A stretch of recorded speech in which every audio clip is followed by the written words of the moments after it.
Have you ever wondered how the mighty Zeus, supreme deity of the Greek pantheon, came into existence? Dive into the intriguing tale of his birth, a story filled with prophecy, fear, and a mother's cunning. In the cosmos of Greek mythology, the Titans Cronus and Rhea held dominion over the universe.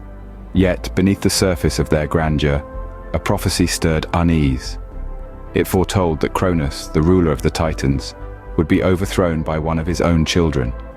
Fearful and determined to maintain his power, Cronus made a chilling decision. As each of his children was born, he swallowed them whole, condemning them to a dark existence within him.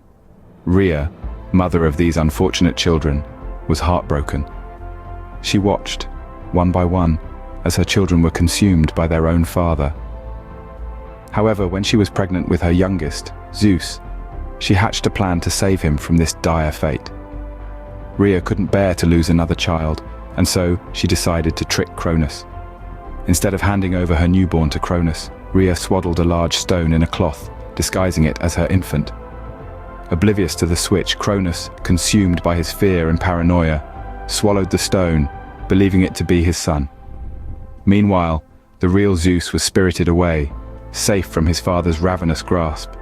The infant was hidden on the island of Crete, far from the prying eyes of his father. Here he was raised under the protection of nymphs, nurtured by the divine goat Amalthea, and grew stronger with each passing day. Unbeknownst to Cronus, his downfall was growing up in the safety of this idyllic island, biding his time until he could take his rightful place among the gods. Thus, Zeus was saved from the fate of his siblings and began his life in hiding on the island of Crete. From these humble beginnings, Zeus would rise to become one of the most powerful figures in Greek mythology, but that's a story for another time. Growing up in seclusion, Zeus was nurtured and protected until he was ready to confront his father.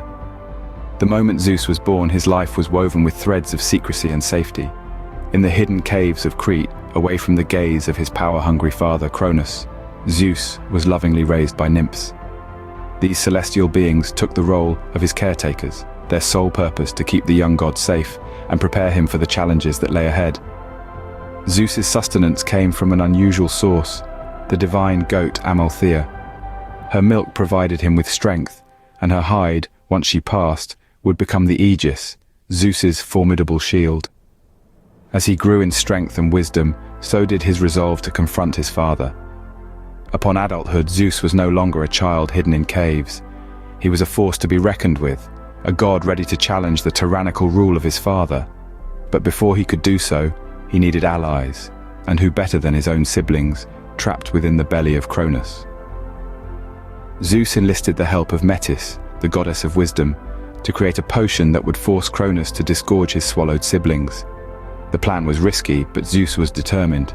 He tricked Cronus into drinking the potion, disguised as a simple beverage. The effects were immediate, and Cronus regurgitated the stone he had swallowed in place of Zeus, followed by Zeus's siblings, Hestia, Demeter, Hera, Hades, and Poseidon. They had been swallowed as infants, but emerged fully grown and ready for battle. The reunion was bittersweet, their joy at being free tempered by the knowledge of the war that awaited them. But they were united, a band of siblings ready to challenge their father's reign. With his siblings free and by his side, Zeus was ready to wage a war against Cronus and the Titans. A war that would shape the world of Greek mythology as we know it. A war that would witness the rise of a new generation of gods with Zeus at their helm. What would you do if you were faced with a battle against your own family for the control of the universe? That is the question Zeus and his siblings had to answer in the epic struggle known as the Titanomachy. In the heart of ancient Greek mythology, the Titanomachy was a 10-year-long war that pitted the Titans, led by Cronus, against the young Olympians spearheaded by Zeus. The stakes? Nothing less than the control of the cosmos. Zeus, the youngest but most powerful of the Olympians, had a score to settle. His father, Cronus, had swallowed his siblings at birth to prevent a prophecy that foretold his downfall at the hands of one of his children. Zeus, however, was saved and grew up with a burning desire for revenge and justice. And so the stage was set for an epic clash, a celestial civil war that would shake the very foundations of the universe. On one side, the elder Titans, powerful and terrifying. On the other, the younger Olympians, full of vigor and the thirst for freedom. Each side had its champions. For the Titans, there was Atlas, the formidable warrior who later would bear the weight of the heavens on his shoulders. For the Olympians, it was not just Zeus, but also Poseidon, Hades, Hera, Hestia, and Demeter, each playing a crucial role in this cosmic conflict. The war was brutal and devastating, with neither side giving an inch. But it was Zeus who finally tipped the balance. With the aid of the Cyclops, he wielded his now famous thunderbolt, while his siblings brought their own unique powers to bear. The Titans fought valiantly, but they could not withstand the combined might of the Olympians. One by one they fell, and with their defeat, the old order crumbled. After a decade of fierce battles, the Titans were overthrown, and Zeus claimed his place as the king of the gods. The Titanomachy was over, but its echoes would resonate through the ages, shaping the world of gods and mortals alike. With the Titans defeated, a new era dawned, and it was time for Zeus to populate the world with new gods.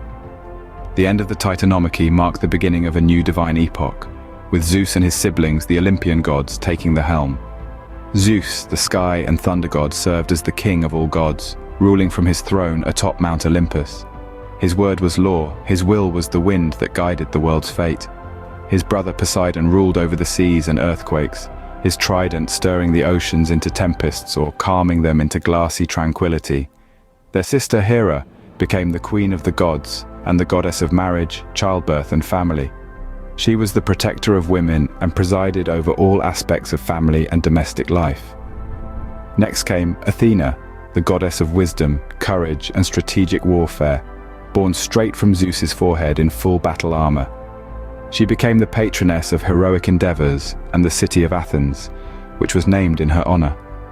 Ares, the god of war, reveled in the chaos of battle, while his sister Aphrodite, the goddess of love and beauty, reveled in the passions of the heart. Apollo, god of music, healing, and the sun, brought light and health to the world, while his twin sister Artemis, goddess of the hunt and the moon, roamed the wilderness with her band of nymphs. Hermes, the messenger of the gods, was the god of commerce, thieves, and travelers. He was the one who moved between the realms of gods and men, delivering Zeus's edicts with his winged sandals. Lastly, there was Hestia, the goddess of the hearth and domestic life. She brought warmth and comfort to the homes of both gods and men. Thus, under Zeus's leadership, the world was filled with new gods, each with their unique powers and responsibilities. The pantheon was complete, and the reign of the Olympians had begun. Now, with the world under his command, Zeus began his reign as the supreme god. The mighty ruler of the Olympians held dominion over the sky and the thunder. His word was law, his command absolute. With a flick of his wrist, he could summon storms or bestow blessings of rain upon the parched earth. But his rule was not just about power and authority. It was about balance and justice too.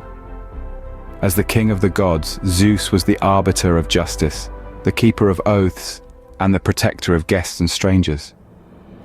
His wisdom and fairness were revered by gods and humans alike.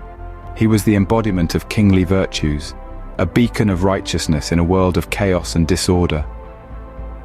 Zeus's relationships with other gods were complex, marked by alliances, conflicts, and reconciliations. He was a brother, a father, a husband, and a friend. But above all, he was a leader, guiding the other gods with a firm yet fair hand. His relationship with humans was equally intricate. Zeus was known to be a friend of mortals, often intervening in their affairs, sometimes as a guide, other times as a punisher. He was a god who was close to his people, their joys and sorrows, their victories and defeats. Zeus's importance in Greek mythology cannot be overstated. His tales are interwoven into the fabric of Greek culture and civilization. He was the god of gods, the ruler of the cosmos, and the central figure in countless myths and legends. His story is not a tale of power and conquest, but also of wisdom, justice, and leadership. It is a reminder that even the mightiest can be just, that power need not breed tyranny, and that leadership is as much about justice as it is about authority. And that's the tale of Zeus, from his perilous birth to his ascension as the king of gods, shaping Greek mythology as we know it today.